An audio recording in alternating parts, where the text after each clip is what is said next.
ফের এসআইআর এর শুনানিকে কেন্দ্র করে হয়রানির চিত্র। এবারের ঘটনাস্থল উত্তর 24 পরগনার বনগাঁর মাদ্রাসা চত্বর।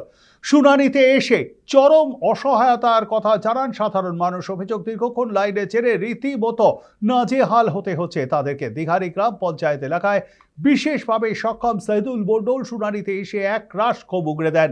শুধু তাই নয়, একই লাইনে দেখা যায় শ্বাসকষ্টজনিত সমস্যায় ভোগা এক বৃদ্ধাকেও।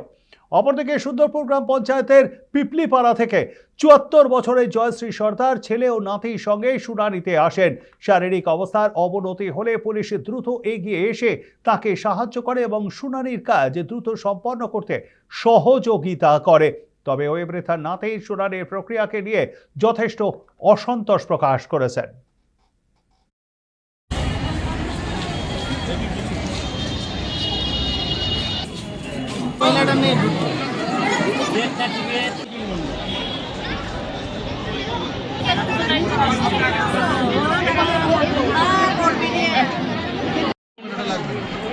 আমি পুরো প্যারালাইজ হ্যান্ডিক্যাপ, আমি চলতেই পারি। কোথায় এসছেন এবং কেন? এই হিয়ারিং এখানে ডাক করে এসেছি। কেন? এই প্রমাণপত্র আবার সঠিক দেখাতে হবে, তাই আমার দেখবে, তাই এইসব। প্রমাণপত্র দেখাতে হবে 2002 সালে নাম? হ্যাঁ, আমার নেই, আমার মা বাবার আছে।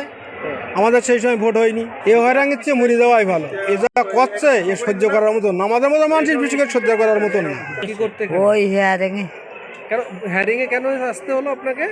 আমার না আসে না গিয়ে এদের কিছু হবে না। কাদের হবে না, কাদের কিছু হবে না? এই আছে বিশাল শ্বাসকষ্ট, হাঁটতে পারিনি, আমার গায়ে রক্ত নেই, কি এই লোক মানে কিছু নেই আমার এতে। কি করে এখানে আসলেন কিভাবে? ওই গাড়িতে করে নিয়ে আসলো। এইরা আমার নাতি ছেলে আর ছেলে।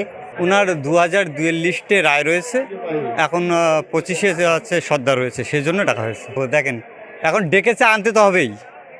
এখন যে এত বাড়ি তো আর মানে আমাদের করছে না, অ্যাফিডেভিট করার জন্য কোর্টে সারাদিন উনি ভোগান্তি পেয়েছে।